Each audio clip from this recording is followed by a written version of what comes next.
Saya umumkan tidak boleh ada negara lain yang ikut campur tentang ini. Tapi dia masuk kok lewat kapal induk. Yang lain nggak boleh dia masuk dengan kapal induk, ya kan? Jangankan kapal induknya itu di border yang di Rafah di Mesir itu jagain di situ. Ada masyarakat Palestina konfrontasi dengan masyarakat yang di sana yang di wilayah Zionis disebut Israel itu. Itu rakyat biasa, masyarakat sipil bawa senjata ditembak tuh orang Palestinanya, dor selesai. Yang polisinya diam-diam aja begini, dibiarin kena. Jadi rakyatnya dikasih senjata. Amerika jaga juga di situ. Banyak kumpul, Amerika, Kanada, dari Inggris, dari macam-macam negara Eropa. Yang menariknya begini, ini yang dikuasai jejaring itu, ja'andakum aktsara nafira, sebetulnya dalam hatinya pun sama, nggak pengen Yahudi masuk ke daerah mereka. Sebab kalau masuk merusak lagi, daripada di kami, di situ aja deh kami jagain. Akan ditemukan, kata Allah, satu golongan hamba akan muncul. Hamba-hamba ini begitu terlatih untuk menunjukkan kepada dunia, mempermalukan wajah mereka di dunia. Oh, ternyata yang selama ini kelihatan seperti hebat, nggak hebat-hebat juga. Random habis juga, kena juga. Ya, biayanya sama biaya yang kecil-kecil. Oh, ternyata yang selama ini strateginya, kemudian intelijennya, kemudian juga ya penyadapannya macam-macam itu begitu canggih. Ya ternyata intercept juga, kena juga, selesai juga. Dan itu hanya dilakukan oleh kelompok-kelompok yang disebut kecil.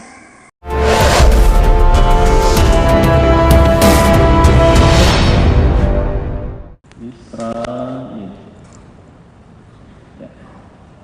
Sudah saya bahas. Kedua, ketemukan kata Yahudi. Secara garis silsilah pendapat pertama, jalur nasab ke Yahuda.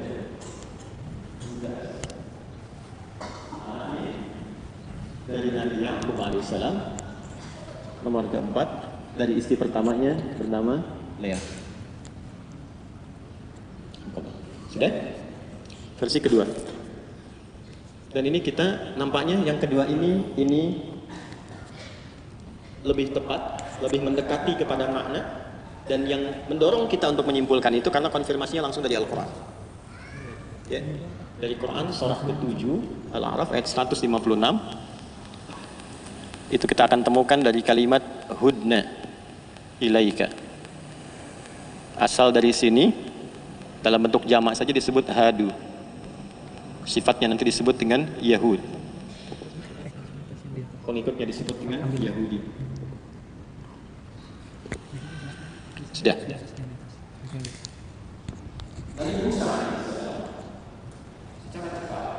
Hidup, tumbuh, berkembang di eranya Raja Mesir pada masa itu yang bergelar Fir'aun. Jadi Fir'aun itu bukan nama sosoknya, tapi nama gelar bagi sosok pemimpin pada masa itu. Di eranya Nabi Yusuf alaihissalam itu gelarnya belum Fir'aun, gelarnya masih Malik, Raja. Tapi di eranya ini saat Nabi Musa lahir dan tumbuh berkembang, itu sudah berubah gelarnya menjadi Faraoh atau dikenal dengan Fir'aun dalam bahasa Arab. Fokus. Di era Fir'aun inilah Bapak Ibu sekalian, seperti kita ketahui kisahnya, bahwa keadaan umat-umatnya Bani Israel yang di era Nabi Yusuf alaihissalam itu hijrah dari satu bumi yang kita kenal dengan Palestina sekarang ini, itu hijrah ke wilayah Mesir, itu Nabi Yusuf. Ya, yang saat Nabi Yusuf dibawa ke wilayah Mesir, itu dibawa semua. Ya, anak-anak bapaknya, ya 12 itu dibawa semua supaya ikut. Itu nanti viral di kisah di surat Yusuf. Sebelumnya generasi ini tinggal dari era Nabi Ibrahim alaihissalam, punya anak namanya Ishak, punya anak namanya Yakub. Keluarga ini termasuk Yusuf itu wilayah tinggalnya di Palestina. Di situ ada suku Filistin, Palestina. Pakai bahasa Arab pakai F, Filistin. Makanya di ejaan-ejaan lama itu F-nya masih ada, Filistin, Filistin. Tuh, F. Ya, cuman nanti ke kita pakai P berubah, ya, jadi Palestina, atau di ejaan sekarang jadi Palestine. Ya, konon katanya orang Sunda itu nggak bisa bilang F, ya, itu fitnah itu. Ya. Menariknya begini, nah di wilayah Filistin ini, Anda nanti tadi saya ingatkan di awal ya, karena kajian kita ini cukup padat sekali. Anda nanti kalau buka kajian saya yang 27 Mei, saya jelaskan betul daerah itu daerah mana asalnya. Jadi kalau kita urutkan, Nabi Nuh alaihissalam itu nanti punya anak, yang populer itu 4. Kan'an yang tenggelam, kemudian punya anak lagi Sam, ya, lalu ada Ham, lalu ada Yafith. Nah, keturunan Ham ini nanti punya keturunan lagi yang diberi nama anaknya dari jalurnya itu diberi nama dengan Kan'an, ingat ke atasnya, untuk mengabadikan nama kakek atau kakak awalnya itu yang Kan'an, itu diberi nama dengan Kan'an lagi. Nah, yang Kan'an inilah yang pertama menemukan daerah yang kita kenal dengan Palestina sekarang. Karena ketika beliau kemudian ke situ, itu tempatnya diberi nama dengan daerah Kan'an. Pengikutnya disebut dengan Kananis. Dan di antara suku besarnya nanti ada suku namanya Filistin. Nah, semua anak Nabi Yakub tadi yang 12 dikenal dengan Bani Israel, itu tempatnya di sini semua. Nah, menariknya begini. Orang mungkin sekarang mengiranya saya menghafal Quran saja. Alhamdulillah saya juga menghafal Injil, menghafal Bible. Ya, dan saya meriset. Biasanya kalau sudah ada versi baru, saya beli. Jadi saya punya banyak koleksi Bible di rumah. Saya simpan di kantor, di ruang riset sekarang. Termasuk yang Talmud, versi-versi kekinian dan sebagainya, saya koleksi juga. Nah, ini ada Alkitab terjemahan baru, Holy Bible, New International Version. Ini versi internasionalnya. Di sini ada peta. Dibuka dengan peta. Ini supaya menambah wawasan ya, Bapak Ibu sekalian. Kok bisa katanya kajiannya kajian tausiah, tapi referensinya Bible. Gak apa-apa. Ini ada peta nih. Tuh, dibuka dengan peta.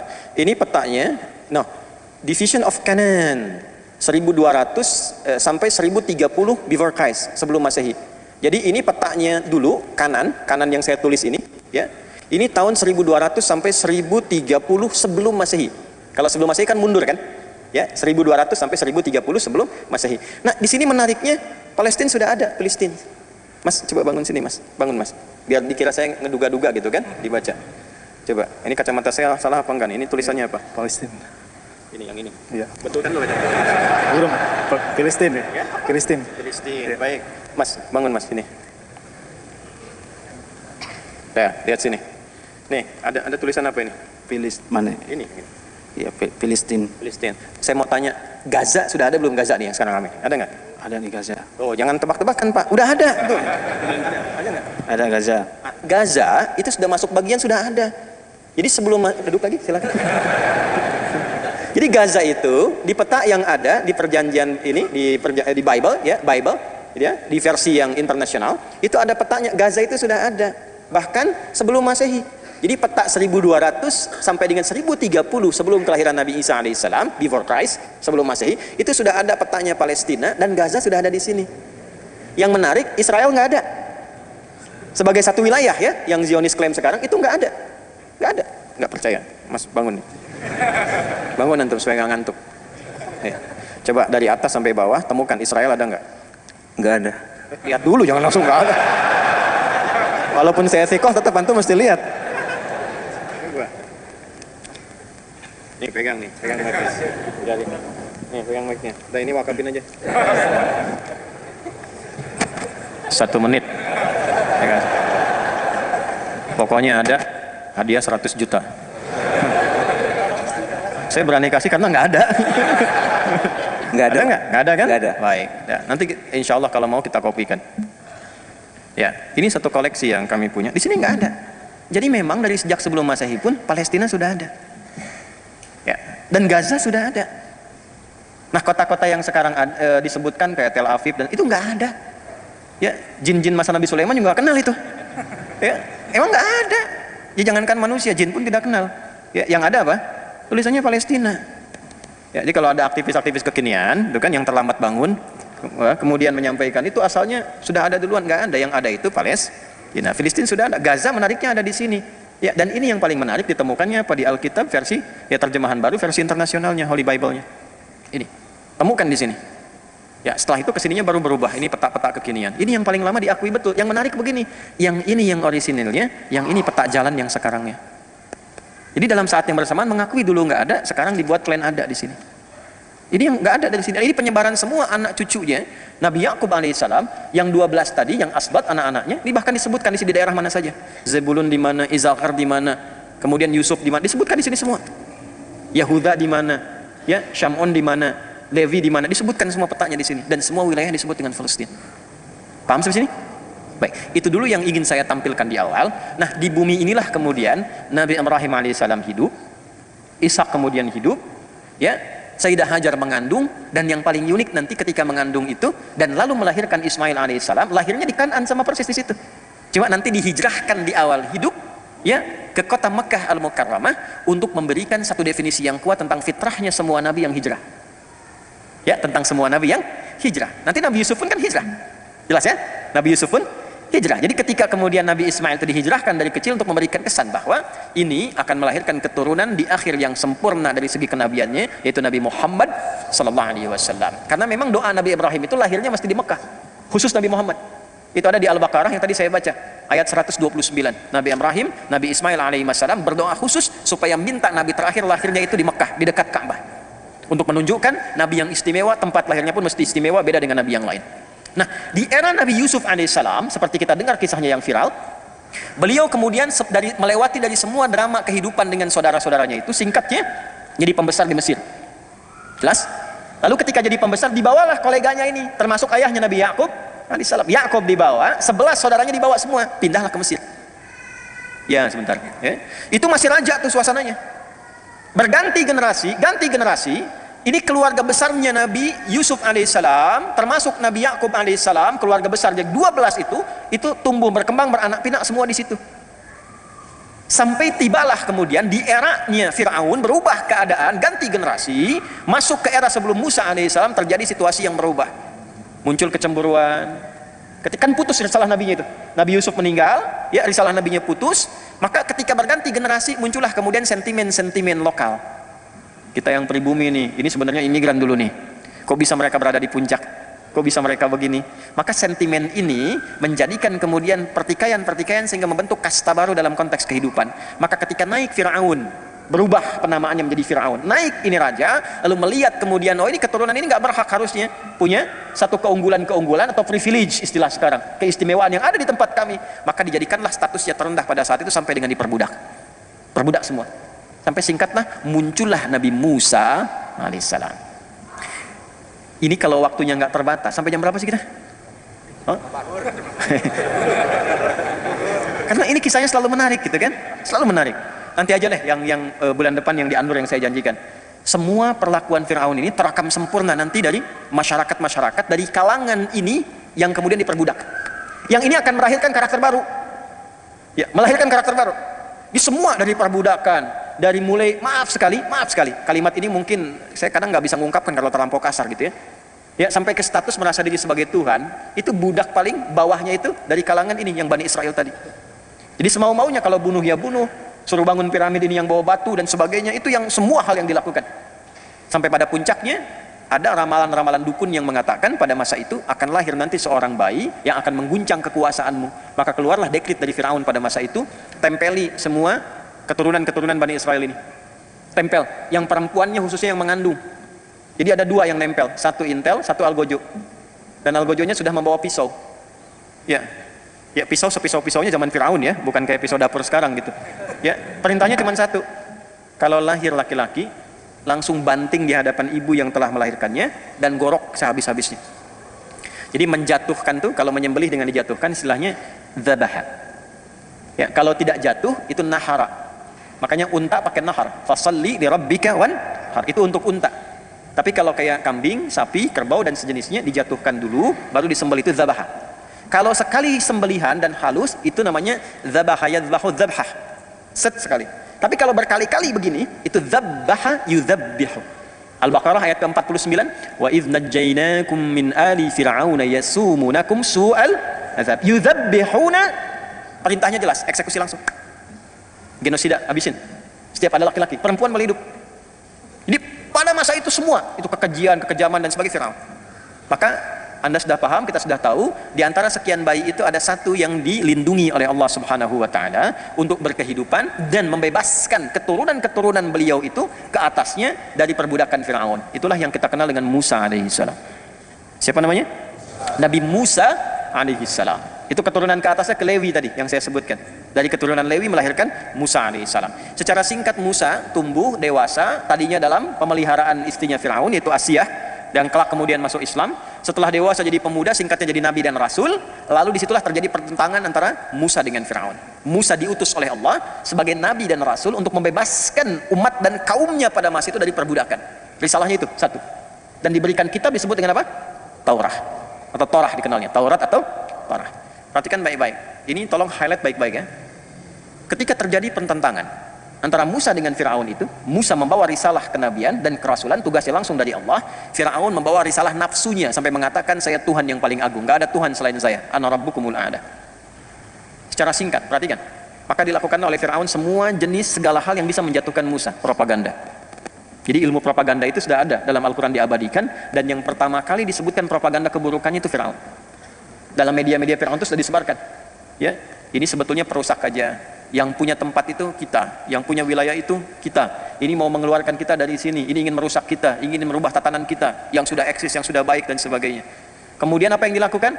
Ke internalnya disebutkan A, ke eksternalnya disebutkan B. Itu sudah ada. Lalu keluar, ini kan kelompok kecil aja. Ini bukan mewakili semua kebutuhan manusia. Ini cuma kelompoknya Musa aja yang kecil. Ya, innahu lasirzimatun qalil. Ini cuma kecil-kecil aja. Udah, jadi Firaun itu kalau skala yang dihadapnya tinggi, dia rendahkan tuh caranya. Ya, misal ya, kalau kita tarik di kekinian. Masalahnya Jawa Barat misalnya, atau Indonesia nih. Ah, udah, bikin kecilkan jadi Jawa Barat. Oh, Jawa Barat ini terlalu besar, kecilkan Bekasi. Bekasi terlalu besar, kecilkan Jakarta Permai. Jakarta Permai terlalu besar, kecilkan. Cuman Jamaah Al-Azhar aja yang ratusan. Enggak se-Jawa Barat kok. Palestina kebesaran, kecilkan. Oh, ini Gaza aja. Gaza kebesaran, kecilkan. Hamas saja. Innahu lasirzimatun qalil. Nah, ini pembuka dulu ya, tadi saya sampaikan. Jadi semua perlakuan Firaun ini terekam sempurna oleh kaumnya Nabi Musa alaihi salam, yang kelak nanti dari semua mereka membentuk karakter-karakter yang unik, yang mewarisi genealogi ini. Nanti umatnya Nabi Musa ini, walaupun dibebaskan dari Firaun, tapi nanti ada yang mewarisi sifat dan karakter Firaun. Nanti kita akan lihat itu dalam perjalanannya. Ini sangat menarik sekali. Ya, nanti ada yang betul-betul taat dan berubah, ada yang diambang pertengahan dengan keraguan, ada yang puncaknya dia ikut diselamatkan tapi menyimpang dari ketentuan kepada Allah Subhanahu wa taala. Secara singkat, nih Tuhan KW wafat nih, tenggelam. Ya, yang mengaku Tuhan kan, Anna Rabbukumul A'la, KW kan? Allah tuh begini, kalau ada orang terlampau tinggi, ngaku paling tinggi, itu cara diwafatkan, dibinasakannya dengan cara yang membuat kita jadi tertawa, dikecilkan, direndahkan. Contoh, Namrud, cuma sama semut aja. Namrud kan ngaku Tuhan. Ngaji Qurannya yang banyak dong, ngaji supaya nyambung kita, ya. Jadi Al-Baqarah ayat 258 kan ngaku Tuhan dia. Alam tara ilal ladzi hajja Ibrahim fi Rabbi, kamu pernah dengar enggak, pernah baca enggak? Kata Allah, punya pengetahuan enggak tentang seorang raja yang mendebat Nabi Ibrahim dan ngaku Tuhan, Namrud. Ya, kan binasanya cuma sama nyamuk, masuk aja selesai. Tuhan matinya sama nyamuk katanya. Ya. Firaun tenggelam sehingga kita bisa jadi candaan. Tuhan tenggelam. Gitu aja gitu. Jadi biasanya orang-orang yang mengaku tinggi dan biasanya melakukan pertentangan yang zalim, itu Allah cuma kirimkan yang kecil-kecil untuk menghabisi. Kasih penyakit. Coba lihat yang hebat, sosok hebat melarang azan, membinasakan syariat-syariat Islam, syiar dan sebagainya. Itu binasanya cuma sama penyakit aja katanya, cuma sama kuman kecil meninggal. Tuhan matinya sama kuman katanya. Itu seperti itu tuh. Selalu demikian fitrahnya. Makanya hati-hati ya. Hati-hati deh. Balik. Ini sudah tenggelam, sudah selesai. Musa membawa alaihi salam semua kaumnya tuh. Sudah melewati Laut Merah itu kan, sudah dibawa, sudah keluar dari situ, Allah akan tempatkan balikin lagi ke sini. Ya. Karena di sini nanti tempat-tempat ini yang bisa membuat mereka itu hidup lebih tenang, lebih biasa, lebih nyaman. Karena memang apa? Syariat-syariat yang dibawa dari sebelumnya dengan nilai-nilai keislaman. Nabi Ibrahim alaihissalam, bahkan dari Nuh alaihissalam, dari keturunannya, memang sudah dijalankan di sini dan tenang keadaannya. Jadi syariat Islam itu kalau diterapkan dalam konteks kehidupan, itu memberikan kedamaian untuk siapapun. Makanya sholatnya aja sudah salam, sudah damai. Kita kalau sholat ditutup dengan apa? Assalamualaikum warahmatullahi wabarakatuh. Assalamualaikum warahmatullahi wabarakatuh. Risalah salam dari dulu sudah ada. Dulu semua nabi sholat. Nabi Musa sholat. Quran surah Taha ayat 20. Innani anallahu la ilaha illa ana fa'budni wa aqimis salata li dzikri. Nabi Ismail yang lahir di Kanan di Palestina itu sholat. Bahkan minta semua keluarganya sholat. Quran surah 19 Maryam ayat 55. Wa kana ya'muru ahlahu bis shalah. Sholat. Nabi Zakaria sholat. Ali Imran ayat 38 sampai 39. Nabi Isa, Yesus Mesias sholat. Quran surah ke-19 ayat 31 sampai 33. Wa ausani bis shalah. Sholat. Dan risalah sholat itu melahirkan kedamaian, ketentraman. Karena itu setelah keluar dari situ dibimbing, diperintahkan oleh Allah kepada Nabi Musa, bawa nih ke negeri ini. Negeri suci, Baitul Muqaddas, Ardul Muqaddasah, bawa ke sini karena di sini itu yang bisa diterima. Ya, jadi bukan satu tanah yang dijanjikan untuk mereka sebagai privilege, bukan. Datang ke situ karena ini ada karakter-karakter yang unik nih di kaummu ini, yang kalau nanti di berbagai tempat hidup, karakter ini bisa merusak, yang dengan merusak ini bisa tertolak dimanapun itu. Ya, dan itu dibuktikan oleh sejarah. Di sini itu dari dulu sudah tahu keturunannya ada di situ. Nabi Ibrahim alaihissalam ke bawah kan? Ya, dan ingat jangan diklaim untuk kaum itu saja karena ke atas itu Kanaan ke atas, keturunan Nabi Nuh. Jelas sampai sini? Oke, kita luruskan dulu tuh. Jadi begitu keluar dari situ, Nabi Musa diminta oleh Allah untuk menghadap ke Tur Sina itu untuk mendapatkan wahyu selama 40 hari 40 malam kurang lebih. Maka apa yang terjadi? Baru tapak kakinya belum basah, belum keluar, Musa pamit. Ya, Harun alaihissalam jaga di situ. Itu sudah sebagian kaum yang terwarisi tadi yang saya katakan. Ya, yang hatinya belum bersih sepenuhnya.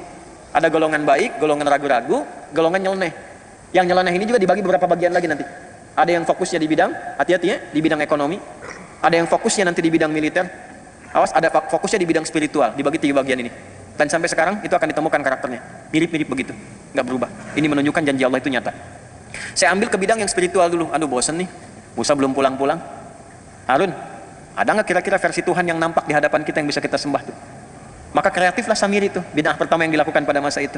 Bikinlah dari anak sapi lembu itu, ya, yang dihiasi dengan emas, kemudian ya macam-macam, kita sudah tahu kisahnya. Selesai sampai situ menyimpang. Nah, ketika menyimpang ini nggak bisa dikendalikan oleh Harun alaihissalam, karena karakter Yahudi itu kalau sudah begitu kekeh itu dilakukan. Ini udah merasa benar sendiri. Harun diancam, kalau kamu mencoba menghentikan, eksekusi, bunuh.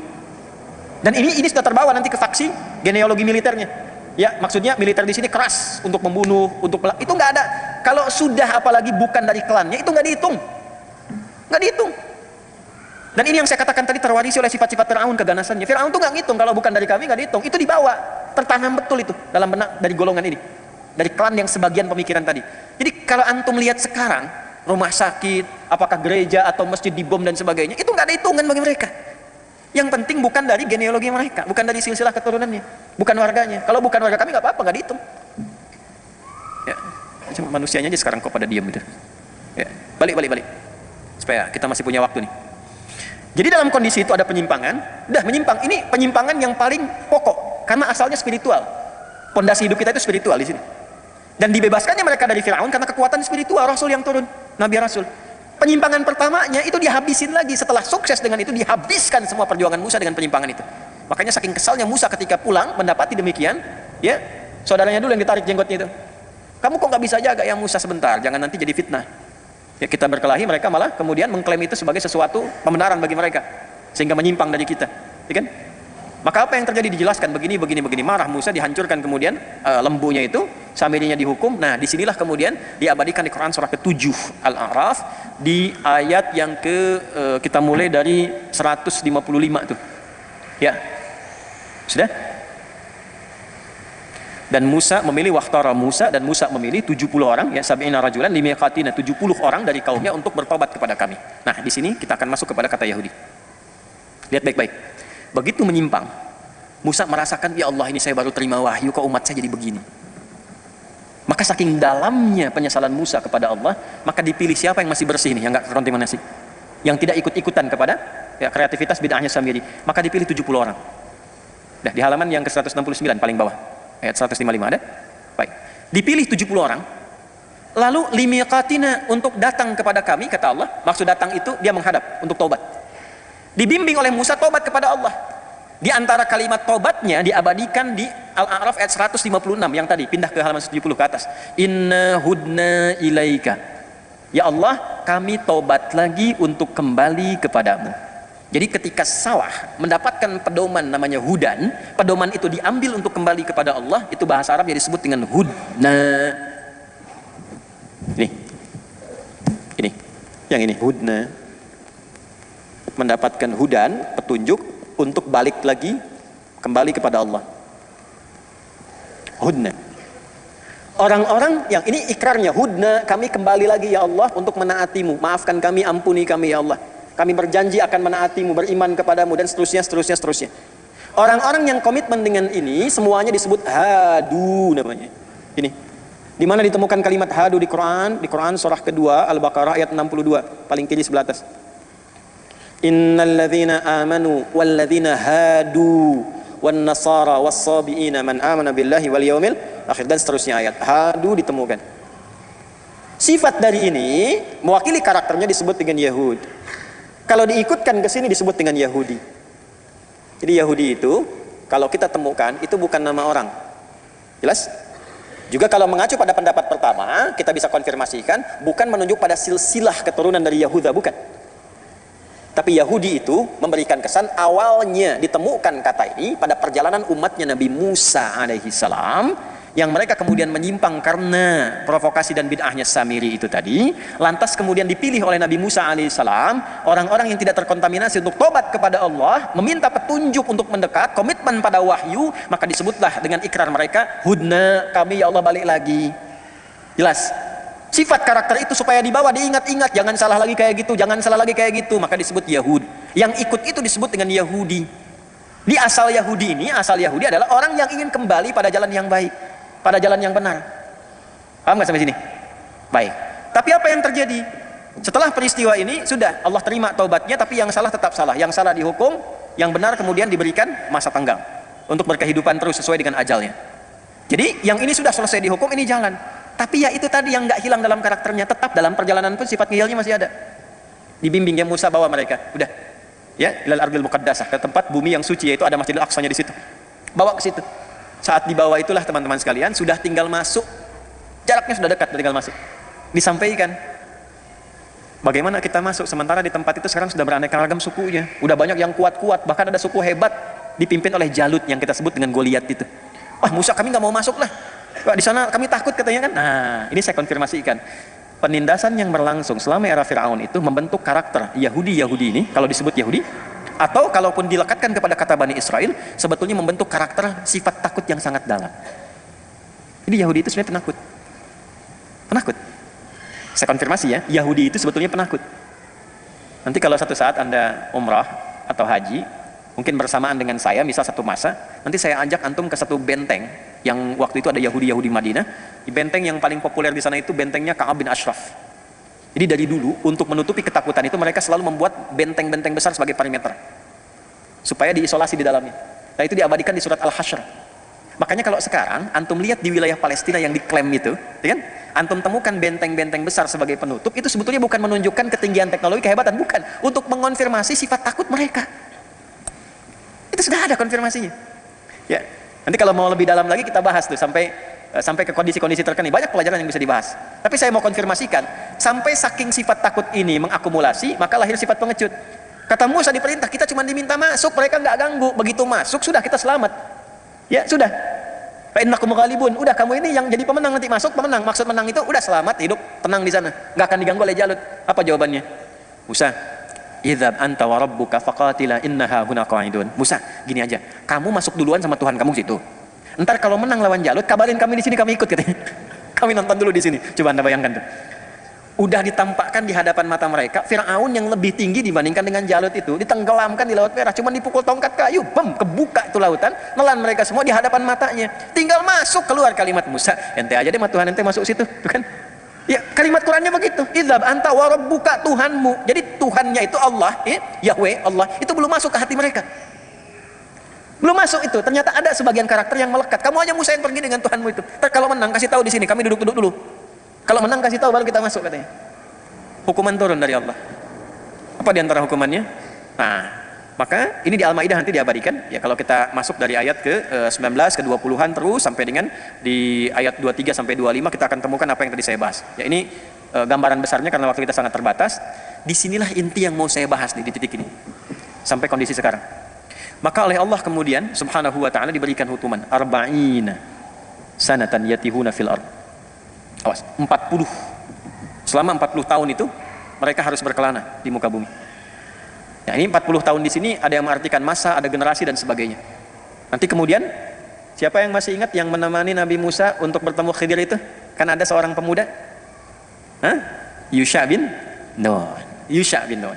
Nah, nanti Yusha bin Nun inilah yang memimpin nanti ya asistennya Nabi Musa saat bertemu dengan Khidir. Antum ngaji Al-Kahf tapi nggak hafal kisahnya. Ya, kan ditemani oleh seorang asisten itu kan saat mencari Khidir, kemudian dia bawa ikan, ikannya lompat-lompat ke laut, itu Yusha bin Nun. Nah, Yusha bin Nun inilah yang kelak memimpin umat-umat tersisa itu sepeninggal Nabi Musa yang meninggal dekat tempat itu sejengkal, sedikit lagi ke arah Aqsa itu, sedikit lagi, sejengkal itu ilustrasi bahasa yang tinggi, maksudnya berapa meter ke depan atau mungkin berapa kilo ke depan, tinggal sedikit lagi, meninggal dikuburkan di situ.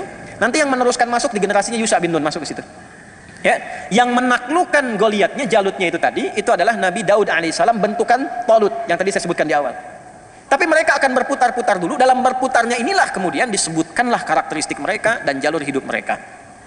Bagaimana disebutkannya? Itulah yang ditampilkan di awal Al-Isra, surah Al-Isra, dari ayat 1 sampai dengan ayat yang ke-7, khususnya dari ayat ke-4 sampai ayat 7-nya. Satu, menerangkan tentang keutamaan Palestina dengan Masjidil Aqsa-nya. Kedua, menerangkan keturunan Nabi Nuh yang sudah mendiami di situ pertama kali supaya nggak diklaim bahwa ini tanahnya orang-orang Yahudi, ini tanahnya orang-orang Israel atau Zionis dan sebagainya. Turun. Baru kemudian cerita tentang Musa. Setelah itu, dari Musa ceritalah ke karakteristik ini yang sampai dengan ke kita sekarang. Maka di sini dalam kurang lebih sekitar 20 menit ini saya akan uraikan karakteristik kesimpulan intinya. Jadi dari tadi saya kasih pembahasan panjang itu sebetulnya kalau mau jujur muqaddimah. Ya. Nah, situasi kita sekarang, ini ayat ini yang relevan yang akan kita kaji. Makanya tadi saya cepat saya minta maaf dari awal. Ya. Yuk kita lihat nih. Buka mushafnya. Perhatikan baik-baik. Ayat keempat aja langsung ya. Langsung ayat keempat. Wa qadayna ila bani Israila fil kitabi la tufsidunna marrataini wa la ta'lunna 'uluwan kabira. Dan aku telah menetapkan dengan semua pengetahuan Allah yang sempurna. Allah mengetahui betul karakteristik yang tertanam dari setiap generasi-generasi kaum Bani Israel ini yang terus melahirkan generasi baru, beranak pinak, dan lantas mereka disebut dengan Yahudi ataupun Bani Israel atau kaum Musa dalam Al-Quran. Ini sifat-sifatnya. Tapi selalu tertanam pada diri mereka itu karakter-karakter yang membedakan mereka itu dengan manusia pada umumnya yang lain. Tadi, maaf sekali, karakter-karakter nyeleneh. Ya, sampai tadi mengatakan Musa, engkau aja yang pergi ya dengan Tuhanmu, kami duduk di situ, nyeleneh yang keterlaluan. Ya. Angkuh dari tertindas menjadi penindas. Dan dia siapapun yang menghalangi itu terobos. Ya. Nanti di bidang-bidang terkait dengan ekonomi, semua pelanggaran dilakukan yang penting untung. Itu ada jalurnya, nanti kita bisa sebutkan satu-satu dan dikonfirmasi oleh sejarah. Bukan hanya dalam Al-Quran, tapi pembuktian sejarah dan di buku-buku yang dicetak sampai dengan kekinian. Ya. Teruskan. Wa qadayna, karena sifat-sifat ini yang melekat pada mereka, aku tetapkan, kata Allah. Pakai qada tuh. Dan pakai na untuk menunjukkan keagungan Allah, demi keagunganku. Maksudnya apa? Kalau sudah pakai na, artinya penting. Al-Quran turun itu pakai na. Inna anzalnahu fi. Itu Allah menyampaikan dengan mengangkat keagungan zatnya untuk memberikan kesan pada kita semua yang membaca Al-Quran, khususnya umat Nabi Muhammad SAW. Tolong fokus ini penting. Karena bagaimanapun Anda akan bersinggungan dengan mereka. Wa qadayna ila bani Israel, aku tetapkan kepada generasi-generasi yang mengaku keturunan-keturunan dengan nama-nama Bani Israel ini. Fil kitabi, bahkan dalam kitab mereka di Taurat sudah disebutkan. Nanti disebutkan kembali dalam Injil dan disempurnakan semuanya dengan detail karakternya dalam Al-Quran.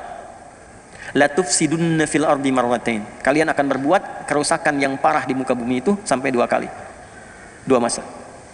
Awas, wala ta'lunna 'uluwan kabira, dan kalian akan bertindak di muka bumi ini dengan tindakan yang sangat keterlaluan. Ya, jadi di atas toga, jadi ada toga, ada ulu. Kalau toga itu bersikap kriminal kepada manusia dan pencipta. Di atas itu ulu. Jadi sudah bukan kriminal lagi. Ya, sudah berani mengungkap, menantang Tuhan. Ada nabi yang berkelahi dengan Tuhan, nabinya menang katanya. Ada begitu tuh. Ya, sudah uluwan kabira, itu fil ard, 2 kali yang dilakukan. Nah, para ulama mengungkap tentang 2 fase ini. Jadi ada 2 fase pelanggaran mutlak yang akan dilakukan generasi-generasi ini di dalam kehidupan mereka sampai dengan kiamat. Itu 2 pelanggaran mutlak. La tufsidunna pakai la, kemudian nun taukid di akhirnya untuk menegaskan ini benar-benar akan terjadi. Ya, fil ardi marratain, ini levelnya itu level dunia, level global, bukan lokal. Saya ulangi, levelnya level dunia, global, bukan lokal lagi. 2 kali. Kapan level yang pertama ini terjadi dalam level dunia ini? Kapan kerusakan pertama terjadi? Wala ta'lunna 'uluwan kabira, dan Anda bersikap sudah melampaui batasan yang tertinggi. Jadi batas tertinggi itu disebut ada tagha, perilakunya disebut dengan tughyan. Orangnya taghi, jamaknya tagut. Firaun disebut dengan tagha. Firaun, idhhab ila fir'auna innahu tagha. Itu Firaun. Ini levelnya di atas Firaun. Sudah uluwan kabira. Ya, uluwan kabira, sifat ulu itu kembalinya kepada Tuhan. Allahu jalla wa ala, sifat ala disebut ulu. Itu sudah melampaui sifat-sifat togo, ya. Ya. Sudah ulu, di atas ini ada ulu. Dan disifati dengan uluwan kabira, damage-nya tinggi. Nih. Maka para ulama menelusuri sejarah. Dilihat, Anda kalau buka kitab-kitab tafsir yang klasik, dari misalnya tafsir At-Tabari, gitu kan, sampai dengan kekinian, sampai yang Sya'rawi, ceramah beliau yang kemudian didokumentasikan, dituliskan, atau Tahrir wa Tanwirnya Muhammad bin Tahir bin Ashur, itu Anda akan temukan dari yang klasik sampai yang kontemporer. Ternyata fase-fase ini ditemukan fase kerusakan pertama, 1. Afsada yufsidu. Tufsid itu dari afsada yufsidu. merusak. Merusak itu cuma, kata para ulama, cuma akan terjadi dengan dua fase. Satu, dirinya dulu rusak. Yang kedua, baru merusak keluar. Nggak mungkin orang bisa merusak kalau nggak dimulai dari fase pertama, yaitu rusak dulu dirinya. Jadi ada generasi rusak di sini. Dari sekian umat Nabi Musa yang disebut dengan Bani Israel, yang Hudna tadi, Yahudi itu di antara mereka ada yang rusak. Sudah jelas. Ya, ada yang baik, ada generasi baik, yang generasi 70 tadi yang dibawa tobat itu. Ya, ada yang di antara mereka memang rusak. Cara berpikirnya udah rusak, dibawa nostalgia ke masa lalu, harus begitu. Mau nggak mau mesti begitu, kalau nggak habisin semua. Rusak itu. Nah, sifat itu yang menjadikan mereka, kalau dengan siapapun termasuk Nabi, nggak sesuai dengan karakter mereka, selesaikan, termasuk bunuh Nabinya. Maka kerusakan pertama yang terjadi dari generasi rusak ini adalah langsung membunuh Nabinya. Nabi Zakaria itu dibunuh oleh generasi ini. Jadi setelah Nabi Musanya meninggal, terus generasi masuk, Daud, Sulaiman selesai, kan terakhir Nabi Isa. Nabi Isa itu kurang lebih jarak ke Nabi Muhammad itu 600 tahun. Sebelum Nabi Isa lahir, Nabi Isa itu kan anaknya Maryam. Ya kan? Maryam anaknya Imran dengan Hannah. Imran punya saudara namanya Zakaria. Hannah punya saudari namanya Elisabeth, Eliasobat. Zakaria menikah dengan Eliasobat. Imran menikah dengan Hannah, melahirkan Maryam. Sebelum lahirnya Nabi Isa, Maryam lahir, itu Zakaria alaihissalam belum punya anak. Maka berdoa di mihrabnya Maryam, sholat di mihrabnya Maryam, supaya minta diberi keturunan. Secara medis istrinya divonis sudah menopause dan mandul. Maka dengan izin Allah di mihrab Maryam itu berdoa, dikabulkan oleh Allah. Akan punya anak langsung, namanya dari Allah Yahya. Itu diabadikan di Quran surah 3 Ali Imran ayat 38 sampai 39. Ya hunalika da'a Zakaria rabbah qala rabbi habli min ladunka dzurriyyatan thayyibah innaka sami'ud du'a fanadathu al malaikatu wa huwa qa'imun yusalli fil mihrab anna Allah yubashshiruka bi Yahya. Yahya, John. Ya, Yahya. Bahasa Inggrisnya atau Latinnya John. Ya, John, Yohanes, John. Jelas? Nah, ini Nabi Zakaria, Nabi Yahya, itu kan ditunggu-tunggu pemuka Nabi mereka itu, pemukanya. Generasinya sama, generasi Musa ke bawah itu. Ya, itu Yahya itu dihadirkan pertama kali oleh Allah seperti Harun kepada Musa, disiapkan dulu supaya menyiapkan jalannya Isa alaihissalam ketika membawa risalah. Ya, karena Nabi Isa itu nanti dari bayi sudah dapat tugas, tumbuh dewasa, mudanya itu meninggalnya muda, jadi nggak nikah Nabi Isa itu, nggak sempat nikah, 30-an tahun lebih sedikit itu sudah meninggal. Ya, inni mutawaffika wa rafi'uka ilayya. Ya, diwafatkan, diangkat kemudian oleh Allah Subhanahu wa taala. Makanya makamnya sampai sekarang nggak ditemukan. Diangkat. Jadi sudah sampai di situ disiapkan dulu. Yang menyiapkan siapa? Allah. Siapa yang ditunjuk? Nabi Zakaria lewat anaknya Yahya. Itu meninggalnya dibunuh oleh kalangan yang rusak ini. Bayangin sampai bunuh Nabi. Bahkan kalau mau tarik sebelumnya Nabi Soleh ada. Mungkin antum belum pernah dengar kisah ada Nabi digergaji meninggalnya. Belah dua. Gitu. Mereka yang nuntut ada mukjizat dikasih kemudian unta keluar dari batu, udah gitu untanya dihabisin, nabinya dibunuh. Ini golongan rusak tadi. Sampai ke puncaknya Nabi Zakaria dibunuh, Nabi juga Yahya dibunuh, dan Nabi Isa pun dikejar mau dibunuh, mau disalib di akhir itu. Ini kan kelakuannya ini generasi rusak. Ya. Jadi yang 70 tadi melahirkan yang baik-baiknya sedikit, ke bawahnya itu Hawariyun itu. Ya, Hawariyun yang 12 orang itu, yang murid-muridnya itu kan. Ya, itu pun sedikit, yang selebihnya itu mewarisi genealogi tadi, genetik tadi yang merusak. Maka ketika itu lahir yang rusak sampai Nabi Isa pun dikejar. Nabi Isa kan keturunan ini dari Bani Israel ke atas, jalurnya ke Ishak alaihissalam. Maka apa yang terjadi? Itulah yang membentuk karakter. Maka dihukum oleh Allah karena karakter ini merusak. Maka golongan orang-orang rusak ini di setiap tempat dimanapun itu gak akan bisa diterima. Maka 3 fase mereka hancur. 3 fase mereka hancur. Pertama, masanya yang gue lihat itu Jalut. Ini sudah viral di kitab-kitab tafsir. Yang kedua, masanya Nebukadnezar yang datang dari Babilonia. Habis semua, dihancurkan, habis dikejar-kejar, kemanapun ada dikejar. Karena selalu merusak, tinggal sini merusak, golongan rusak ini. Yang ketiga era Romawi. Ya, sesaat kemudian sebelum masuknya khususnya di era-era peninggal Nabi Isa alaihissalam sampai nanti ke era sebelum kelahiran Nabi Muhammad SAW. Tidak ada satupun orang-orang generasi ini, termasuk Yahudi yang lainnya, menetap dimanapun kecuali selalu datang Romawi menghabisi mereka, dimanapun. Ya, sampai nanti generasinya Turki Utsmani sampai periode yang berikutnya. Itu setiap tinggal mau wilayah Eropa dimanapun selesai. Inkuisisi. Kalau nggak digantung, disiksa, habis dikejar kemanapun. Nggak ada yang bisa menetap karena perilaku ini. Ya. Jadi golongan rusak itu tinggal dimanapun sifatnya merusak. Di kalau dagang pengen yang paling unggul, tapi cara unggulnya itu ini diadu dulu nih. Yang eksis diadu supaya hancur, begitu hancur dia masuk. Di setiap tempat, setiap era dengan cara berbeda tapi polanya sama. Selalu ingin unggul. Dan sifatnya itu semua sistem dalam berkehidupan disebut milah namanya. Itu prinsip mereka, sepanjang ada sistem berkehidupan di era manapun kita harus yang paling atas. Apapun caranya. Itu yang diungkap di Al-Baqarah ayat 120. Walan tarda ankal yahudu walan nasara hatta tattabi'a millatahum. Antum bedakan din dengan milah itu beda. Dan lihat ya, jangan salah nih, jangan salah. Kalau Yahudi pakai lan, walan taroba ankal Yahud, disebutkan Yahudi. Tapi Nasrani pakai la. Cuman kita bacanya pakai kan alif lamnya syamsiyah tuh. Ya, lamnya masuk ke nun, walan nasara. Padahal itu tulisannya la, wala an nasara. Yahudi lebih dahsyat. Ya. Di ekonomi, di pekerjaan harus selalu di atas, kuasai. Bagaimanapun caranya. Habisin dulu, hancurkan dulu, bikin mata uangnya habis, jatuh semua, beli, ini naik ke atas. Yang penting bisa menguasai. Itu caranya. Ya itu kan perilaku ya, perilaku. Nanti caranya menghadapinya bagaimana secara elegan. Ini bukan dorongan untuk membenci, begini, bukan. Ini menampilkan karakter. Ini dimanapun akan begini. Cara menghadapinya bagaimana? Jadi indahnya Islam itu bukan datang dengan kutukan, bukan celaan, bukan cacian, bukan kebencian. Nggak ada orang yang kebencian di Quran itu nggak ada. Quran cuma menampilkan secara faktual begini karakternya. Kalau ente hidup bergaul dengan mereka, yang akan muncul tuh seperti ini. Nanti menghadapinya bagaimana? Itu sisi ekonomi. Ya, secara militer juga begitu nanti, karena mewarisi generasi yang sebelumnya itu, karakteristiknya yang sangat kasar, pengen sesuatu segera dilakukan, Nabi aja dibunuh, apalagi yang bukan Nabi. Nabi aja nggak ada harganya. Kalau rumah sakit dibom, dunia mengutuk, cuma ngutuk aja, ngutuk begini, besoknya ambulan dibom lagi. Ini nggak pengaruh. Lihat wawancara terakhir itu, ya bagi kami nggak ada harganya. Kolateral itu dibandingkan dengan nyawa ini kami, katanya warga kami. Jadi generasinya dijaga, yang penting yang lain nggak ada nilainya. Nilainya. Antum nggak ada nilainya tuh. Saya nggak ada nilainya. Dan yang ada nilai itu yang ini aja. Nah itu generasi rusak. Generasi rusak. Nah nanti 3 kali tuh di fase terakhir, fase Romawi. Maka di mana-mana itu kemudian habis. Baca Qurannya lagi.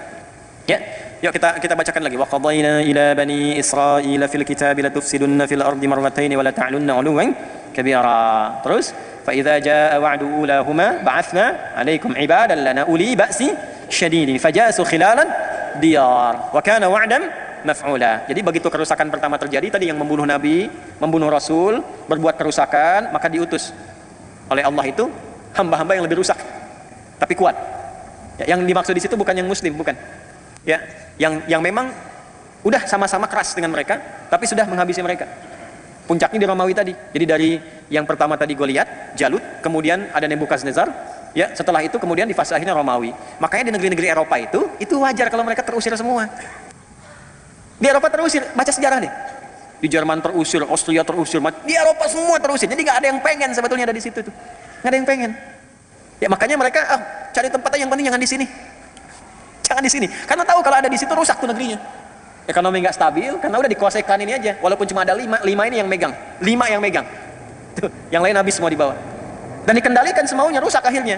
Akhirnya apa yang mereka lakukan? Udah keluarin dari sini, keluar. Dari dulu begitu, diusir dan seterusnya. Ya, sampai yang paling menarik apa? Yang menjadikan mereka bisa kembali tenang dan hidup dengan nyaman adalah risalahnya Nabi Muhammad SAW yang mewarisi risalah Nabi Ibrahim AS ke atas dan menyempurnakannya. Karena ketemu, kenapa tadi saya sebutkan nasab di awal untuk menunjukkan kalau ini dipraktikkan damai semua. Singkatnya sudah selesai, singkat langsung lompat ke era Nabi Muhammad. Begitu di era Nabi Muhammad ditertibkan semua, diberikan panduan kepada para sahabat, udah. Nih, maaf. Dari klan ini saja yang terusir dari Romawi tadi, kan di Roma itu diusir tuh. Ya, pendeta-pendeta Yahudi, rahib-rahibnya itu sudah mengatakan, robi-robinya, udah kita tunggu aja nabi terakhir yang paling hebat yang membawa kita ke masa keemasan lagi. Namanya Muhammad, lahirnya di Mekah, cuma nanti akan hijrah ke Yasrib. Yasrib itu kota tenang, kota damai, ada kota subur. Cuman kalau di Mekah, dia akan diusir oleh kaumnya, disiksa. Daripada kita ikutan capek, kita nunggu aja di Yasrib. Masih begitu tuh. Kita nunggu aja di Yasrib. Makanya berangkat mereka nanti, ada beberapa suku besar di antara mereka. Ya, ada Bani Nadir, ada Bani Qainuqa nanti. Ya, ada nanti yang di Khaybar, beberapa dan sebagainya. Kumpul itu. Ada yang kecil-kecil 12 suku. Kumpul semua di Yasrib. Dan mereka cerdik dan ya saya nggak bisa ungkapan kata, nanti nggak bagus tuh ya. Itu mengambil daerah suburnya di utara. Nanti yang selatannya itu, ya selatannya, yang ninggalin itu yang keturunan Yaman. Tapi mereka bisa bangun dan akan dibalik oleh Allah. Yang sekarang yang utaranya itu justru ya terlihat biasa-biasa saja, banyak peninggalan hancur di situ. Justru selatannya yang sekarang ada Masjid Nabawi, ada Quba dan sebagainya, itu yang diabadikan lestari. Jadi kalau antum main ke Madinah sambil belajar sejarah, antum bisa merasakan ini nikmatnya beriman. Kalau imannya benar tuh dijaga oleh Allah, yang tandus pun bisa makmur. Makanya ngajinya begitu, jangan cuma bolak-balik gitu ya. Tapi nggak dapat apa-apa. Insya Allah sah, secara umrah sah, baik dan sebagainya. Tapi saat pulang tuh nggak ada refleksi. Qurannya cuma tertulis di mushaf nanti. Nggak ada pengalaman dalam keseharian kita. Singkat, ini selesai, perilaku menyimpang juga. Udah datang nabinya ditolak, bahkan mau dibunuh.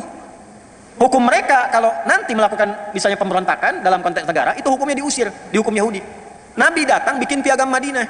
Yang punya keyakinan itu misalnya Yahudi, Nasrani dan sebagainya, dituliskan dengan hukumnya masing-masing. Orang Islam pakai hukum Islam, orang Yahudi pakai hukum Yahudi. Ketika klan Yahudi di situ memberontak dengan kesepakatan itu, bahkan ingin membunuh Nabi dan ketahuan dari situ, maka diterapkan hukum Yahudi, keluar dari situ, diusir lagi. Jadi yang ngusir itu bukan Islam, bukan Nabi Muhammad, hukum mereka sendiri yang menjadikan mereka keluar. Itu masih kebawa dari perilaku yang lama itu. Terusirlah kemudian Bani Qainuqa, Bani Nadir, Yahudi bersih semua, Madinah dari Yahudi bersih.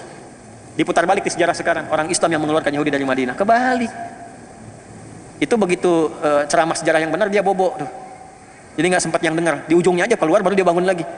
Persis kayak khutbah Jumat ngantuk tuh. Begitu ujungnya baru kedengaran. Ambillah yang bagus, tinggalkan yang jelek tuh kan. Keluar sendal bagus dipakai tuh. Salah kesimpulan. Keluar dari sini, kacau lagi, kacau, di mana-mana diusir dan sebagainya. Secara singkat saja, zamannya Umar dibuka Palestina. Romawi dikalahkan, masuk pasukan, kunci dipegang, kedamaian terjadi. Kristen bisa tinggal di situ nyaman. Bahkan gereja diabadikan, gak dirusak, gak diapa-apain. Saking hebatnya Umar pada masa itu, dengan tawadu datang uskup besarnya sampai memberikan kunci gerejanya dan mempersilahkan kalau ingin digunakan untuk ibadah pertama kali. Kata Umar, jangan. Ya, supaya tidak jadi fitnah di masa depan. Yang Kristen silahkan ibadah di tempatnya masing-masing. Kita tidak usah memaksa. Lakum dinukum waliyadin. Anda dilindungi, kita saling melindungi di sini, saling menjaga. Yang Kristen silahkan ibadah. Kalau bertanya tentang Islam dijelaskan. Pengen memeluk Islam silahkan, tapi tidak dipaksa. Walaupun yang pegang kuasa umat Islam. Yahudi boleh tinggal damai, semua damai pada masa itu. Sampai masuk lagi Romawi itu, terjadi perang salib. Dikuasai lagi, keluar lagi semua, habis lagi, terjadi lagi seperti dulu. Ya, udah yang bukan Nasrani keluar semua, keluar. Yang Muslim juga demikian, Yahudi dihabisin karena punya, ini menarik ini, karena punya nasab. Kan Nabi Isa itu dikultuskan, Yesus kan dikultuskan. Nah, yang mau mengeksekusi itu kan kalangan Bani Israel dari Yahudi itu. Makanya sesungguhnya secara sejarah, ya, dari kalangan Nasrani ini sebetulnya punya rasa-rasa tidak suka, dendam yang terlampau berkepanjangan. Jadi dimanapun ada Yahudi, itu tertanam dalam fitrahnya yang lama itu, udah keluarin. Ya, kalau bisa habisin. Ya. Jadi kalau kita perhatikan dengan jujur, pernah nggak antum mendapatkan referensi sejarah? Ada di satu tempat umat Islam sengaja membantai umat Yahudi? Nggak ada. Coba cek dalam sejarah. Irisannya selalu begitu. Makanya agak aneh kalau nempel perjanjian baru dengan perjanjian lama itu agak aneh itu. Kalau nempel ya, ini secara ilmiah ya. Ya, secara ilmiah. Jadi argumentasi ilmiah, bukan dalam narasi lain. Ini kita bahas sejarah. Kalau pengen diskusi silahkan. Ya, maksud saya jangan sampai dipotong-potong besok saya jadi tersangka gitu kan. Tidak, kita dialogkan ya. Balik sini. Jadi sudah selesai, datang periode siapa? Salahuddin Al-Ayyubi dari suku Kurdi. Dibuka lagi,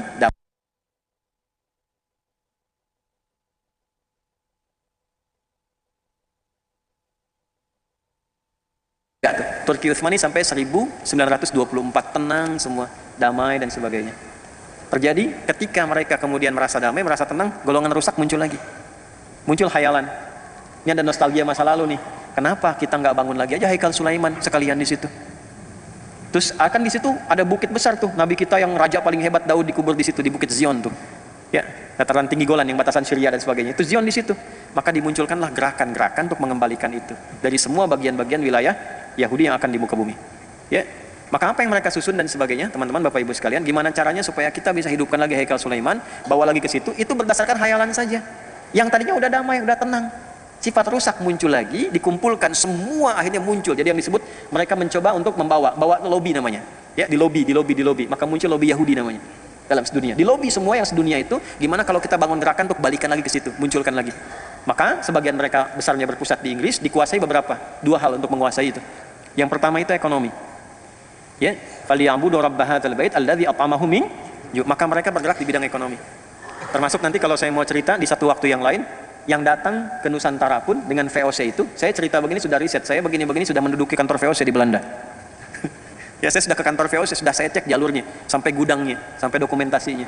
Itu VOC itu, Bapak Ibu, konsorsium dagang. Swasta. Yang bawahnya orang Yahudi pertama kalinya. Ketika hancur di Eropa, dia melihat ada ekspedisi-ekspedisi yang dilakukan oleh pasukan-pasukan salibis. Setelah periode 1492, terjadi perjanjian Theodosius, kemudian Isabel, ya, itu disatukan dengan Ferdinand yang di Spanyol itu jatuh. Kemudian setelah itu membuat misi 3G. Sekarang sudah 4G atau 5G. Ya, dulu masih 3G, God, Glory, and Gospel, menyebar. Itu dipelajari. Karena kerajaan yang kirimkan seringkali karam, di lautan besar itu karam, biayanya banyak, mahal, habis semua. Makanya sering dikali harta karun peninggalan Raja Spanyol dan sebagainya. Sering sampai jadi film dokumenter sekarang ini. Nah, belajar dari situ beberapa yang Yahudi bikin satu konsep, udah gabungin aja semua nih pengusaha-pengusaha supaya resikonya makin kecil. Kalau karam pun harta keluar sedikit, kalau menang keuntungan banyak. Maka disusun itu. Asalnya yang muncul Yahudi, itulah saham pertama kali yang terjadi di bumi. Yang diarahkan untuk kepentingan swasta konsorsium tadi. Itu markasnya kecil aja, kecil. Sekarang jadi asrama. Jadi sedikit begini, di Delft namanya, Delft. Ya. Ada bulatan, masuk lorong, sebelah kiri kecil aja. Mungkin jaraknya tuh 10 meteran lah ke atas gitu. Itu kantor VOC. Yang ngambilin rempah-rempah dan semuanya kita itu. Ya. Cuman gudangnya sebesar Masjid Al-Azhar depannya. Terus dibikin kanal-kanalnya itu nyambung ke 13 provinsi di Belanda, nyambung ke Samudra Hindia, nyambung sampai ke kita.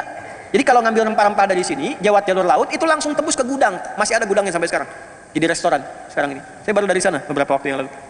Dan yang paling menarik itu pajaknya dipakai untuk membangun Belanda. Jadi Belanda itu dibangun dari pajaknya VOC. Jadi Belanda tuh. Sampai ke New York nanti. New York itu asalnya mau dibangun New Netherlands. New York itu kita punya saham rempah dari sini ke New York itu. Makanya harusnya masuknya tanpa visa tuh ke situ. Sahamnya dari sini, baca sejarah lagi, baca sejarah. Itu bangun, bayangkan betapa kayanya negeri ini. Pajaknya aja bisa bangun Belanda, pajaknya aja. Kayak yang sehat, yang baik-baik gitu. Ini makmur, ini anugerah atas berkat rahmat Allah yang Maha Kuasa. Indonesia itu kaya. Ya, cuman orang-orangnya juga mesti berpikir mendekati Allah supaya baik. Yang kita perlukan orang baik. Kalau cuman pintar nggak baik, kekayaannya nggak berguna, habis. Yuk balik lagi dari situ, itu Anda bisa bayangkan ekonomi dikuasai di masa-masa itu. Jadi yang pertama dikuasai ekonominya dulu supaya megang dunia. Karena kalau ekonomi dikuasai gampang, militer dikendalikan, pemerintahan dikendalikan. Karena gampang bayar selesai. Itu ilmu dipakai dari Korun. Rusaknya dari situ. Karena Firaun dibiayainya oleh Korun.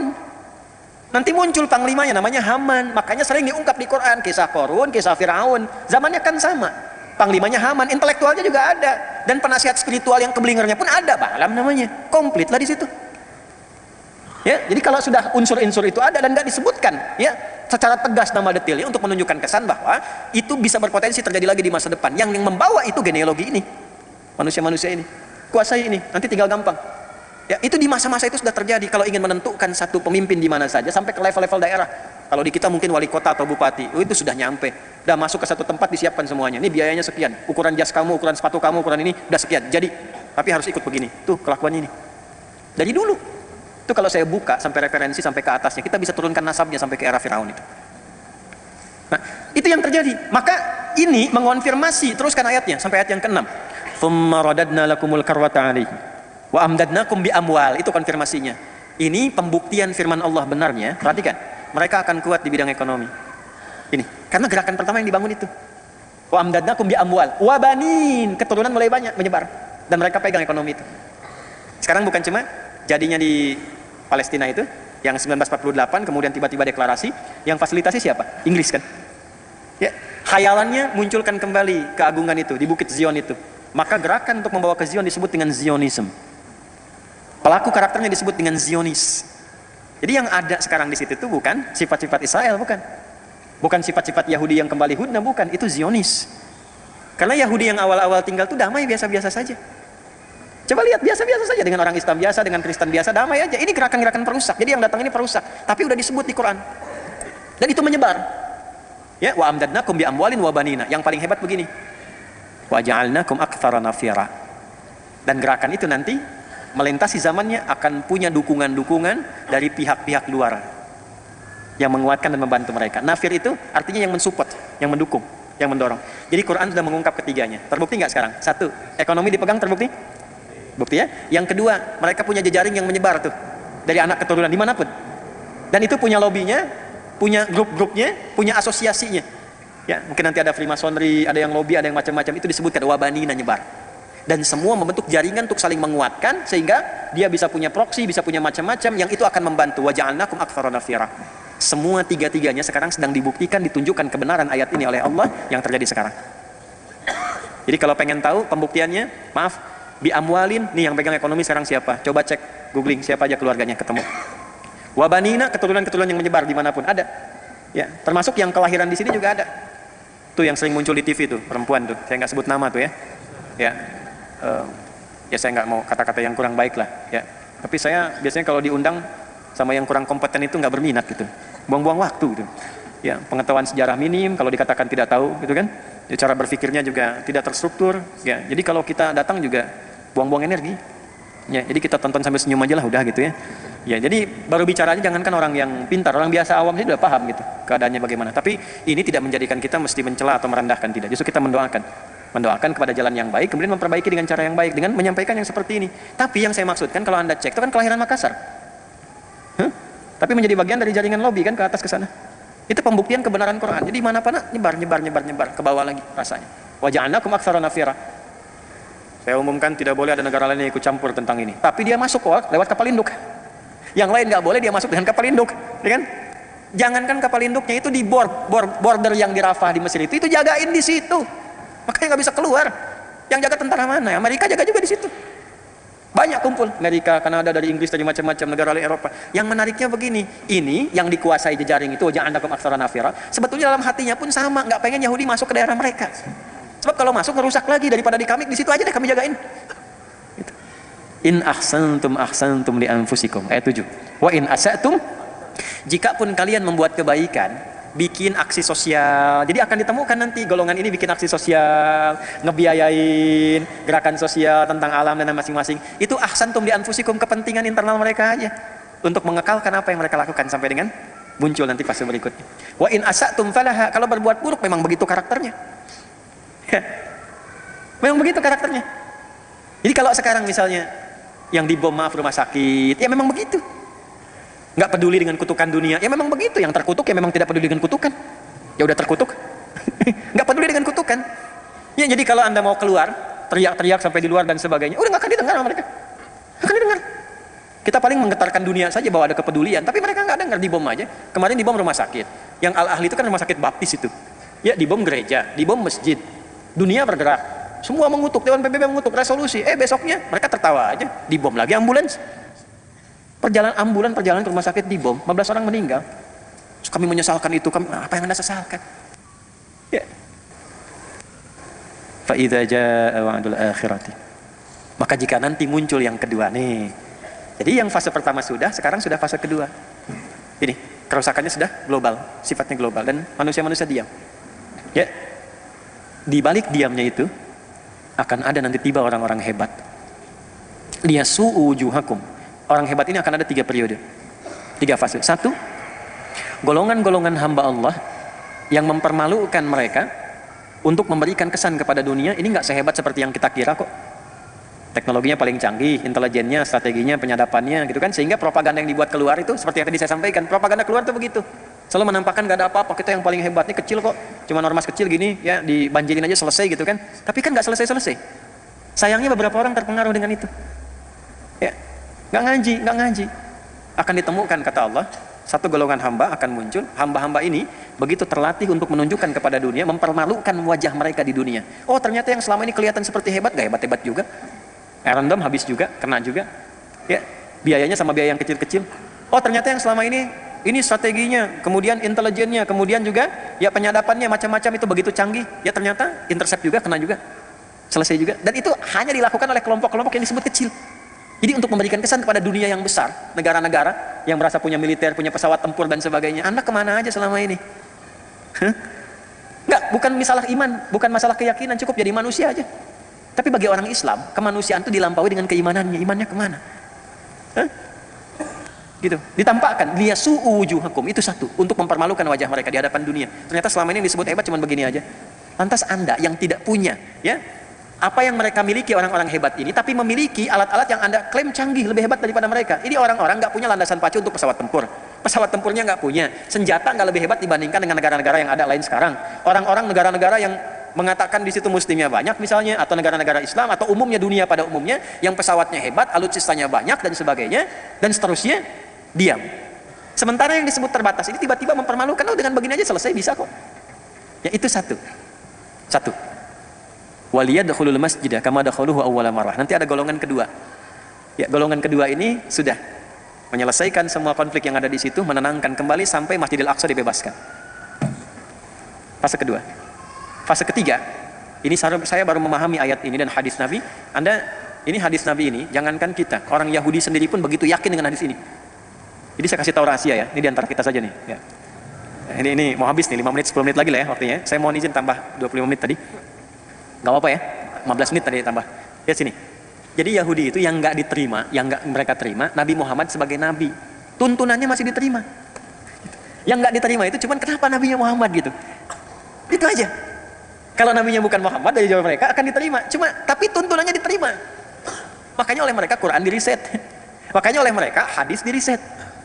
Dan mereka yakin dengan itu. Salah satu yang diyakini apa? Nabi kan pernah menyampaikan di puncak nanti bagian ketiga itu, fase ketiga, waliyutabbiru ma'alau tatbira, menghabiskan semua tanpa kecuali, habis, selesai. Allah menyampaikan demikian. Ya, ada mereka berlindung di pohon-pohon yang diberi nama dengan korkod. Korkod itu yang mengatakan nanti Yahudi ada di sini, Yahudi ada di sini. Pernah dengar hadisnya? Itu saking yakinnya dibanyakin ditanam pohon korkod sekarang. Saya pernah ke Amerika Desember yang lalu saya mampir ke Washington DC. Jadi kalau ada rezeki main ke Amerika ke sana ya, ke DC.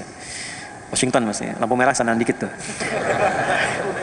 Itu ada Masjid Indonesia wakaf di zaman Pak SBY dulu, ya. Ada dana abadi umat itu sebagian yang mau dikirim untuk beasiswa, membiayai ke Al-Azhar dan sebagainya, itu sebagiannya dialokasikan untuk beli satu gereja tua, ya, yang dikonversi jadi masjid di DC, di Washington DC. Yang menarik itu adanya di pemukiman Yahudi.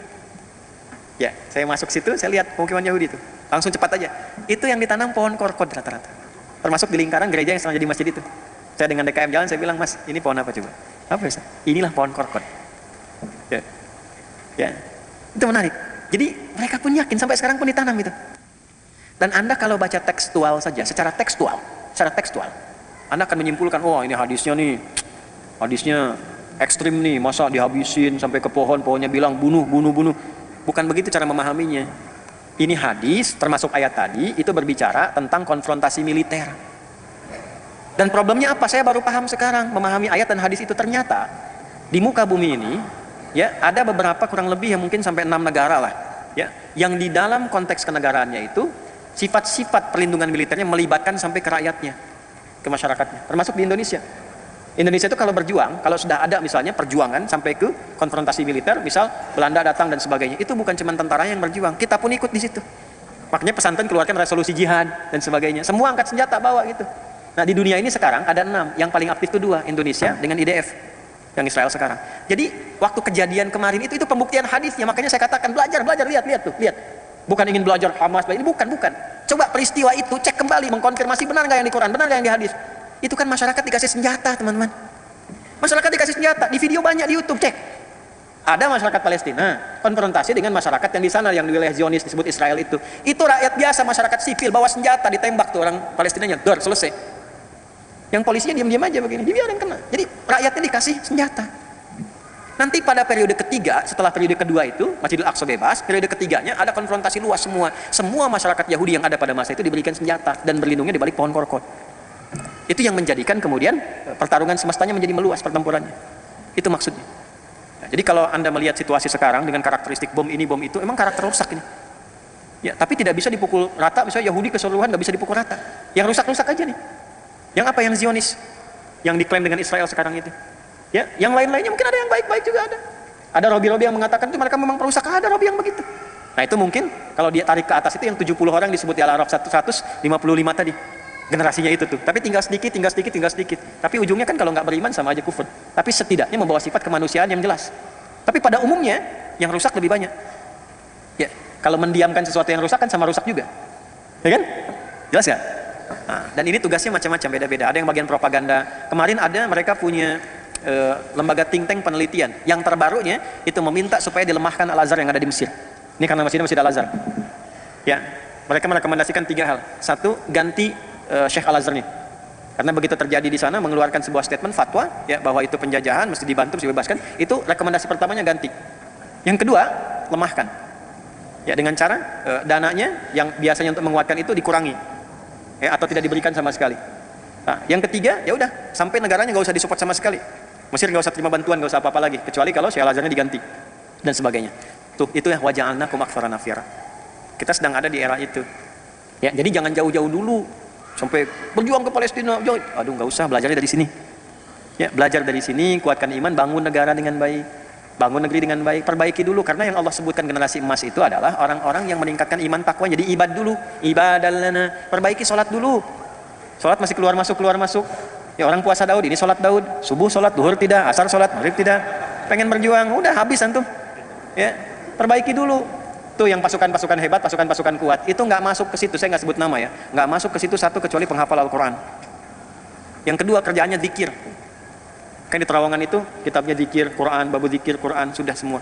Itu kalau sudah bergerak yang di depannya itu sudah ada di sampingnya mendampingi. Tuh, surga kamu depan, semangat lagi, udah. Dan kalau sudah masuk, sudah bersiap untuk tidak kembali. Tuh, gimana menanamkan itu pada diri sendiri itu? Ya, setidaknya untuk digunakan tenaganya membangun bangsa, membangun negara supaya kuat, supaya baik, supaya makmur, supaya benar. Ya, Pancasila diimplementasikan, kan di Pancasila itu mengakomodir nilai-nilai ibadah kita. Diturunkan di Quran di undang-undang ya pasal 29 ayat 2 itu, negara menjamin kemerdekaan tiap-tiap duduk untuk memeluk agamanya masing-masing dan beribadah menurut agama dan kepercayaannya. Itu kita semua ibadah. Di sholatnya banyak ini, jangan cuma subuh begini pas kajian ini, duhur penuhin lagi. Kalau bisa subuhnya kayak Jumatan. Ya. Ini DKM juga tidak cukup dengan amin nih, ya. Orientasinya itu bagaimana makmur, bukan kencelengnya banyak. Ya, makmur dulu, kenceleng ikutin. Ya, jadi kalau akhirat itu dikejar, dunia ikut. Antum kajian nih, ikut akhirat, sarapan tersedia. Ya, tapi kalau antum orientasinya dunia, mungkin nggak dapat. Ya, jadi kita siapin aja dulu untuk sholat baik, baca Quran yang benar, supaya kebaikan itu bisa dirasakan oleh tempat tinggal kita. Bangun negeri dengan baik, dengan nyaman. Kalau sudah kuat, semua segan. Jadi kalau Indonesia bicara itu kayak Rusia, kayak Amerika, kayak Cina bicara, selesai konflik, selesai. Kalau bisa jadi veto selesai. Nah sekarang kita bicara, itu adalah pembunuhan, itu genosida, ketawa aja di sana. Demo besok udah selesai, udah itu beres. Gitu, pecah lagi, selesai lagi. Gak gitu caranya.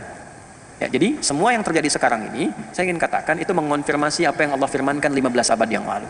Situasinya demikian. Maka apa yang harus dilakukan, saya tutup, yang harus dilakukan adalah kembali memperbaiki diri kita masing-masing. Sholat dulu. Dulu zaman-zaman dulu ada orang ingin berjihad. Di era-era ini juga pengen ikut tuh konfrontasi militer. Apa jawabannya? Turun ayat. Wa aqimus shalah wa atuz zakah. Udah, kamu sholat dulu yang benar. Supaya paham tentang keadaan diri, nyambung dengan Allah. Kalau sudah imannya kuat, bisa memahami qada dan qadar, bisa membedakan mana peluru buat Anda, mana peluru yang bukan punya Anda. Karena itu nggak takut di medan perang. Karena kapanpun bisa kembali kepada Allah. Wa atuz zakah, tidak sibuk dengan dunia. Kalau masih sibuk dengan dunia susah. Mau Jumatan aja datangnya pas khotib naik kedua. Karena takut pelanggan hilang. Jualan masih dilayani. Saya kan sering lewat ke sini. Kadang-kadang Jumat, kadang pengen lihat aja. Ini jamaah imannya udah kuat belum nih? Ya kan? Udah mau dekat-dekat khutbah masih transaksi. Yang jualan bakso, jualan makanan, khotib udah naik masih ngobrol, bikin khutbah kedua, ya ketiga, keempat. Makanya masjid bikin askar kalau bisa. Al-Azhar Pak, saya usulkan keluar, lihat-lihat, ingat-ingat dapat pahala itu. Berhenti dulu, 1 menit lagi udah mau khutbah. Yuk semua dirapatkan di luar, kasih tahu pahalanya dapat itu. Mungkin ini baru saya sampaikan. Ya, beberapa masjid yang seperti ini sampaikan supaya imannya tercas lagi, semua merasakan kenikmatan ibadah. Kalau sudah nikmat ibadah, ya 24-4-3-4 posisinya itu, ya subuh 2 rakaat, 4 zuhur, 4 asar, 3 maghrib, 4 isya, penuh masjidnya seperti ini, ibadahnya nyaman, itu pasti negerinya makmur. Gak percaya silakan, mulai dari skala kecil dulu deh. Jaka Permai dulu nih, penuhin nih. Ya Al-Azhar yang dekat ke As-Salam dekat ke Alisan. Yuk penuhin masjidnya. Kalau bisa dekat rumah yang sudah ada di situ, itu yang makmurkan. Terus penuhin sampai merasakan kenikmatan ibadah. Setelah itu, jangan cukup datang pulang, enggak, bikin database. Al-Azhar bikin dong database ini, jamaah kan banyak nih. Ya, kajian-kajian begini kita sebulan sekali. Ini wajahnya bukan wajah-wajah Bekasi nih. Ini saya lihat ada yang Jakarta kemarin nih, ya. Paling jauh dari mana? Kalimantan tuh, Cianjur, New Zealand, maksudnya New Zealand tuh. New Zealand, dari Kemang sono tuh. Ini kan bisa ada di database. Saya lihat wajahnya rutin kalau tiap bulan datang. Kenapa nggak kita satukan? Terus profesinya apa? Oh ini pengusaha ini, bikin grup, bikin aplikasi. Ditautkan satu dengan yang lainnya. Kan itu yang Nabi bikin kan begitu. Udah dibikin stabil, pasarnya jadi stabil, nggak dikuasai satu bagian. Itu yang menjadikan pasar Madinah itu stabil pada masa itu. Antum kalau hidupnya keluar masuk ya begitu aja. Kapan mau berubahnya? Ya kan? Innallaha la yughayyiru ma biqaumin hatta yughayyiru bi anfusihim. Kalau kitanya nggak berubah, nggak memperbaiki diri, yang akan pernah mendapatkan perubahan yang baik. Nah, jadi kalau sudah bagus, terbantu nanti. Zakatnya kumpul, dibantu orang-orang supaya bisa berkembang bagus. Kan zakat itu kalau diterapkan, kemiskinan itu jadi hilang. Ya, rumusnya kan begitu, negara terbantu. Sebab kan yang mayoritas muslim di sini. Ya kan? Kalau semuanya sudah bagus, sudah baik, negaranya kuat, mau bicara apa saja keluar gampang. Ya, nanti perkuat militernya, perkuat ekonominya. Kalau sudah seperti itu, alhamdulillah. Baik. Tapi lebih daripada itu, sekarang kita banyak belajar, banyak berdoa, banyak berbuat kebaikan yang mampu kita lakukan. Ya, dengan harta kita bisa berikan, kita berbagi, keluar kita perhatikan, di dalam kita perhatikan. Ya, ada keseimbangan di dalamnya. Semoga Allah mengampuni kita semua, memaafkan kita semua.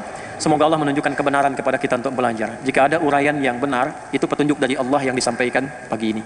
Tapi jika ada Anda temukan yang salah, itu mutlak kesalahan saya. tinggalkan itu, cari referensi lain yang lebih baik, dan amalkan kebaikan itu untuk mendapatkan ridha Allah Subhanahu wa taala. Allahumma taqabbal minna innaka antas samiul alim wa tub alaina innaka antat tawwabur rahim. Allahumma ya arhamar rahimin, Allahumma ya Allah zid lana imanana ya arhamar rahimin fi qulubina wa thabbit imanana. Allahumma ati anfusana taqwaha wa zakkiha anta khairu man zakkaha anta waliyuha wa maulaha. Ya Allah, kami mohon kepadamu ya arhamar rahimin, kuatkan keimanan kami, tambahkan ketakwaan kami, dan jagakan kami ya Allah, hati kami, jiwa kami istiqamah dalam ketaatan kepadamu ya arhamar rahimin. Allahumma ansur ikhwatana fi Filistin wa zid quwwatahum wa quwwatal mujahidin fi Gaza khasatan ya rabbal alamin. Ya Allah, anugerahkan pertolonganmu ya Allah yang sempurna kepada saudara-saudari kami di Palestina. Berikan kekuatan yang sempurna kepada para pejuang di Palestina, khususnya di Gaza ya rabbal alamin. Wasbir ahlihim, dan berikan kesabaran terbaik kepada para keluarga mereka ya rabbal alamin. Waj'al mautahum syuhada, jadikan orang-orang yang wafat di antara mereka sebagai syuhada. Waj'al ya Allah ahyahum mujahidin fi sabilik, dan jadikan orang-orang yang tengah berjuang ini orang-orang yang berjuang di jalanmu ya rabbal alamin. Allahumma ya Allah alhaqna ma'ahum fis salihin was salihat ma'al ladzina an'amta 'alaihim nabiyyin was siddiqin was syuhada'i was salihin wa hasuna ulaika rafiqa. Ya Allah, percikan kepada kami nilai-nilai kebaikan yang mampu kami dapati, kami perbaiki, dan mampu kami berikan melalui kejadian-kejadian yang ada di sekitaran kami, khususnya di Palestina ya rabbal alamin. Dan sertakan kami dengan kebaikan bagi orang-orang baik yang telah berjuang di muka bumi ini ya arhamar rahimin. Rabbana atina fid dunya hasanah wa fil akhirati hasanah wa qina adzabannar. Sallallahu alaihi wasallam Muhammad wa ala alihi wa sahbihi ajma'in. Wa akhiru da'wana subhanakallahumma wa bihamdika, asyhadu an la ilaha illa anta, nastaghfiruka